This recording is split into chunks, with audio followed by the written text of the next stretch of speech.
Giving our praises, honor, and glory to Yahweh, Bahashem Yahushai, Bahashem Rakah Kodash, Kal Halal Yahweh, Bahashem Yahushai, Bahashem Rakah Kodash.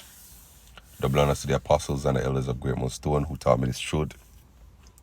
And salutations to the Akim out there pushing this word in all sincerity, in all honesty. This lesson is going to be based on Revelation chapter 21, verse 3.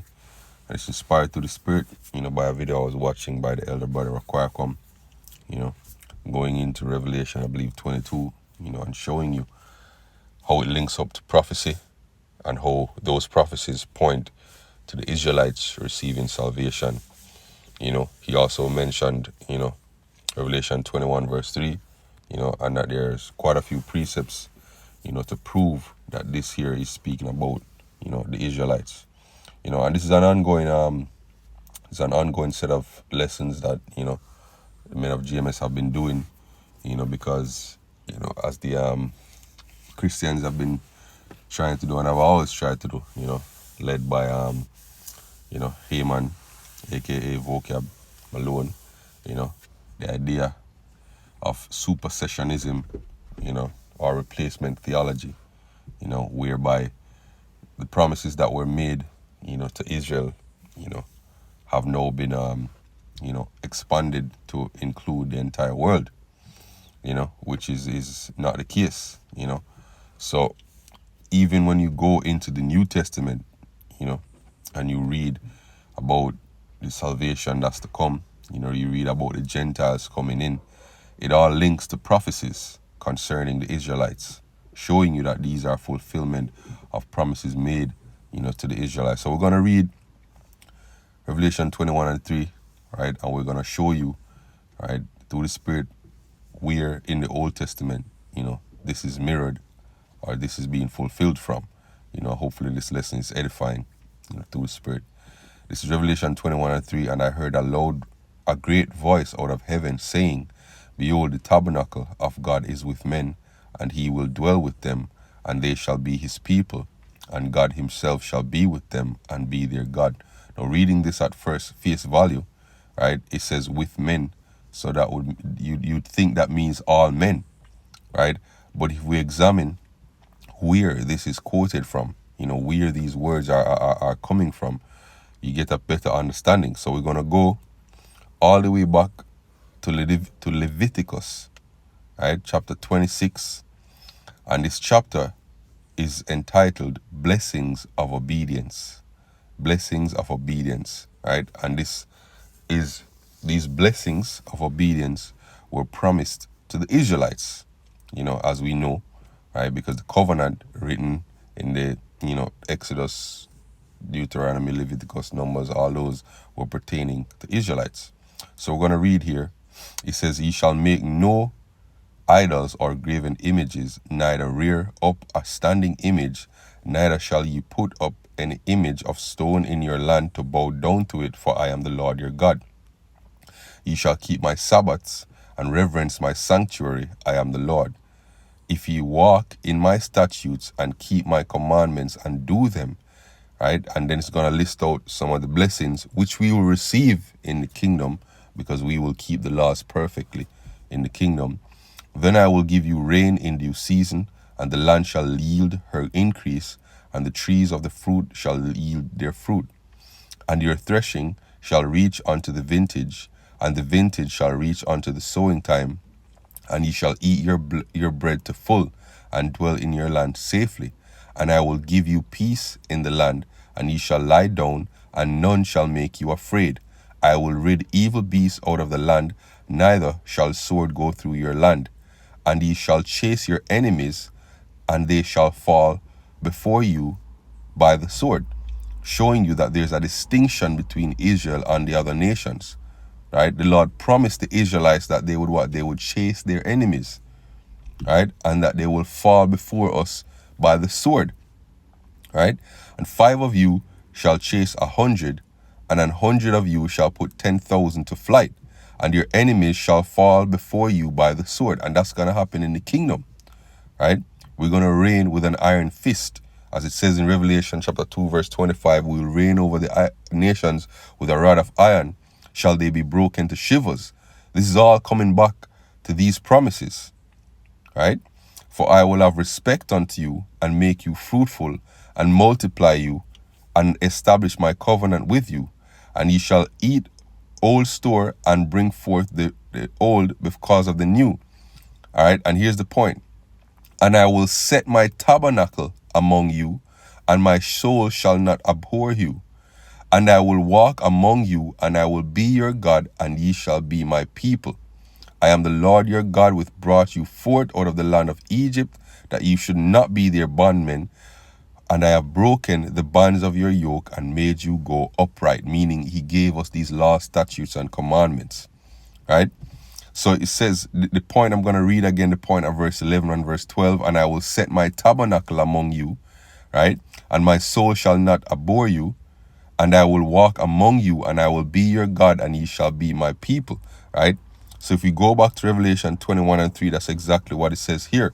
And I heard a great voice out of heaven saying, behold, the tabernacle of God is with men, and he will dwell with them, and they shall be his people, and God himself shall be with them, and be their God.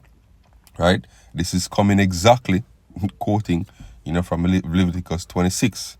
We're going to get another precept. This is Ezekiel 37. We're going to start at verse 25. And they shall dwell in the land that I have given unto Jacob my servant, wherein your fathers have dwelt. And they shall dwell therein, even they and their children and their children's children forever. And my servant David shall be their prince forever. This is speaking about in the kingdom. Right? David is going to be raised back up unto us and be our king. Right? And it says we're going to dwell in the land forever and ever. Moreover, I will make a covenant of peace with them. It shall be an everlasting covenant with them. And this alludes to Hebrews chapter 8, verse 8, that new covenant with the what? With the house of Israel and the house of Judah, not with the entire world. Right? And I will place them and multiply them, and set my sanctuary in the midst of them forever. My tabernacle also shall be with them. Yea, I will be their God, and they shall be my people. Right? And this is speaking about the Israelites. Right? And this always specifically we know. And the heathen shall know that I, the Lord Yahweh, do sanctify Israel, when my sanctuary shall be in the midst of them forever.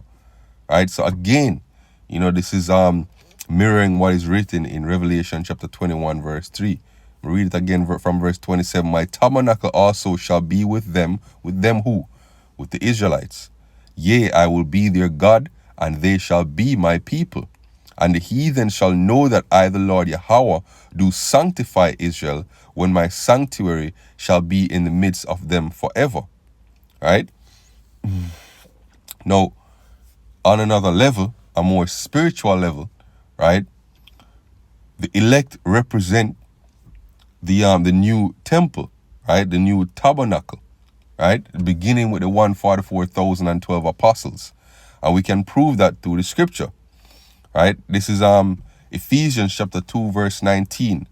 Now, therefore, you are no more strangers and foreigners. This is speaking to who? The Israelite foreigners in Ephesus, right? You are no more strangers and foreigners, but fellow citizens with the saints and household of God, right? Because they were one time what? They were one time Gentiles because of their beliefs, because of their actions, going off into these different religions, these different customs. But what? They come back, through the promises, through Yahushai's sacrifice, right? To become fellow citizens with the saints and the household of God, and are built up on the foundation of the apostles and prophets. The apostles and prophets never taught that the other nations, the heathen, would receive fellow citizenship with the saints, right? The prophets and apostles always taught that salvation was for Israel, even when Israel was scattered throughout the nations, right? We just read about Ezekiel 37 that spoke about Israel being gathered from the other, from being scattered, Yahushua himself being the chief cornerstone. And here's the point: in whom all the building fitly framed together groweth unto an holy temple in the Lord, in whom ye also are builded together for an habitation of Yahweh through the Spirit. Right? So the 144,000, right? And the elect will be, especially the 144,000, will be the tabernacle of Yahweh, right? That is going to dwell among us, yo. Because we will be pretty much a reflection of Yahweh. Because we are going to be a reflection of Yahweh Shai. And Yahweh Shai himself is a reflection of Yahweh. So we are going to be a reflection of Yahweh, right? And we can get that. Let me just first get 2 Corinthians 6 verse 16. And what agreement has the temple of God with idols? For you are the temple of the living God. As he has said, I will dwell in them and walk in them. I will be their God, and they shall be my people. Wherefore come out from among them, and be separate, saith the Lord, and touch not the unclean thing, and I will receive you, and I will be a father unto you, and ye shall be my sons and daughters, saith the Lord. Let me see if I can get cross reference here for verse 16. And I will dwell in them. Right? Here we go. Right? This is Exodus 29 verse 45. And I will dwell among the children of Israel, and I will be their God. Right? Leviticus 26 verse 12, which we read. And I will walk among you and be your God, and ye shall be my people. Right? Psalms 90 verse 1. A prayer of Moses, the man of God. Lord, thou hast been our dwelling place in all generations. Ezekiel 43 verse 7 says, and he said unto me, Son of man, the place of my throne and the place of the sole of my feet, where I will dwell in the midst of the children of Israel forever, and my holy name shall the house of Israel no more defile, neither they nor their kings by their whoredom, nor by their carcasses of their kings in their high places. Verse 9, no, let them put away their whoredom and the carcasses of their kings far from me, and I will dwell in the midst of them forever. Zechariah 2 verse 10, sing and rejoice, O daughter of Zion, for lo, I come, and I will dwell in the midst of thee, saith the Lord Yahweh. And many nations shall be joined unto the Lord in that day, and shall be my people. And this is speaking about who? The Israelite foreigners. Right? This is speaking about the children of Israel being scattered from all nations, yo. It's not speaking about everybody, yo. Right? And I will dwell in the midst of thee, and thou shalt know that the Lord of hosts has been sent unto me, has sent me unto thee. Right? So this is not talking about every nation, literally. Right? This is speaking about the Israelite foreigners that were scattered among the nations, that became Gentiles, that became Ban-Nakaya, right? As spoken of in I believe it's Jeremiah, right, where it speak about Israel becoming a wild olive tree, right, and a degenerate plant, right? A strange vine unto me. If you look up that word strange, it goes back to the Hebrew Nakaya, which literally means stranger or heathen, right?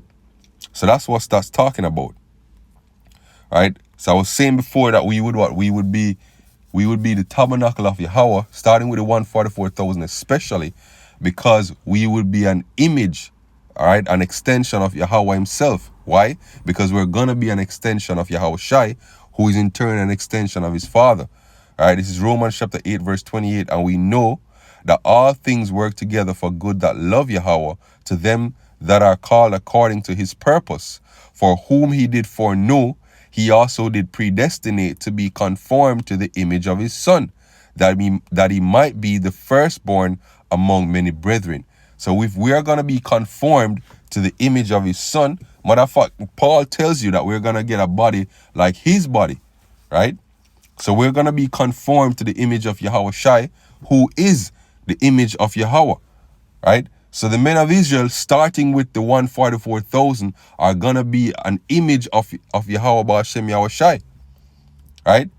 Hence being the tabernacle of God, right? Because Yahweh is going to be in us, yo. Right? Yahweh Ba'ashem Yahweh Shai is going to be in us, and our actions will reflect what he does. Just like when Yahweh Shai was on the earth, you know, speaking to his apostles and disciples and everybody else, he said that the Heavenly Father is in me, and I say his words, and I do his bidding. That's how we're going to be in the kingdom. His words are going to be in us. We're going to speak only his words, right? And his actions are going to be in us. We're going to do his bidding. So hopefully this lesson was edifying, you know. Until next time, shalom.